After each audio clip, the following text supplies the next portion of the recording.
All right, let's dive in. Starting college is this huge, exciting step, right? But let's be real, it can also feel like you've been dropped on a new planet. So today, we are going to build your personal toolkit for not just surviving that first year, but absolutely acing it. First things first, does this look familiar? You're staring at your syllabus, you're looking at your schedule, you're thinking about a social life, and your brain just goes, whoa. If you are feeling even a little bit swamped right now, I promise you you're in good company. It's totally normal. You know, just seeing that in writing can be such a relief. This feeling isn't a sign that you can't hack it. It's actually proof that you're challenging yourself in a new environment. It happens to literally everyone. And just saying, okay, this is real, is the first step to getting a handle on it. So let's just give this feeling a name, shall we? We'll call it the freshman overwhelm. Because by actually acknowledging what the challenge is, we can start to tackle it. We're going to build your success toolkit piece by piece and turn that feeling of being swamped into a feeling of being in control. Okay, first and most powerful tool in your kit, mastering your time. Now, this is not about becoming a robot who works 24/7. Not at all. It's about getting smart with your hours so you actually have room for everything. Your classes, your job, your friends, and yes, even just chilling out. So how do you actually build this thing? Well, you start with the big rocks, your classes. Then, and this is the game changer, you schedule your study time like it's another class. It's non-negotiable. After that, you can layer in your job or any clubs. And finally, you have to schedule downtime. A schedule without breaks is just a fantasy. It's not going to stick.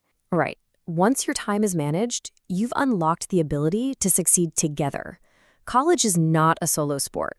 Honestly, one of the most powerful resources that so many people just don't use is everyone else. It is time to unleash the power of the study group. Now, here's something you might not have thought about. There are different kinds of study groups. A group with your classmates? Yeah, that's awesome, for drilling down on concepts and quizzing each other. But a group with friends from totally different majors? That's where some real magic can happen. When you have to teach them what you're learning, you're forced to understand it on a way deeper level. It's a fantastic way to get new perspectives and just broaden your whole educational experience. Okay, tool number 3.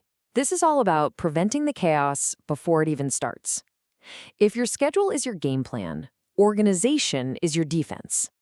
A good system means you stop reacting to last-minute deadlines and you start living ahead of them. You know, the specific tactic here doesn't matter nearly as much as finding one that works for you. Maybe you're a digital calendar person, or maybe you love a physical planner, or color-coded notes. Whatever it is, build your system.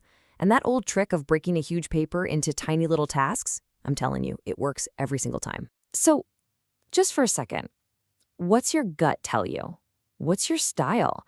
Are you a list maker, a binder organizer, a digital note taker?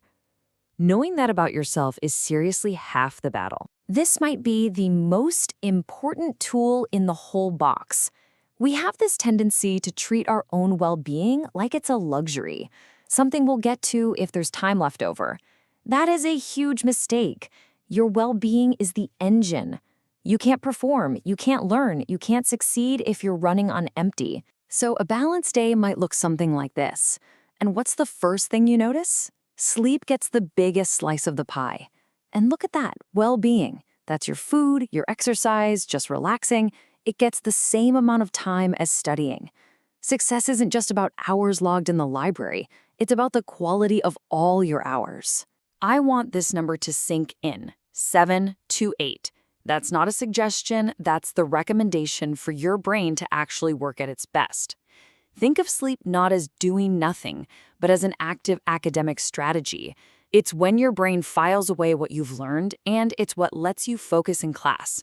When you sacrifice sleep, you are actively choosing to sacrifice your performance. So, we've got our tools: time management, study groups, organization, and self-care.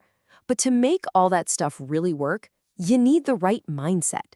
This is the playbook, the core philosophy that ties your whole first years together. First up, and this is huge, ask for help.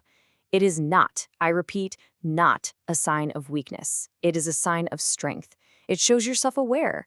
Your professors, your TAs, campus counselors, They are there because they genuinely want you to succeed. Use them. That's what they're there for. Next up, get involved. Come on, college is so much more than lectures and textbooks. Join a club, try out for a team, find your people. This is the stuff that makes a huge campus start to feel like a real home. And honestly, it's where some of the best learning happens anyway. And finally, be patient. Be patient with yourself. You are not supposed to have this all figured out on day one, or week one, or even by the end of the first year. This adjustment takes time. You're going to have good days and bad days, and that's okay. Every single person walking around that campus has been there. So as we wrap up, the ball's in your court. You've got the tools, you've got the mindsets, you are absolutely capable of navigating this. The only question left is, what's the first concrete step you'll take? Don't try to do it all at once. Just pick one thing and start today.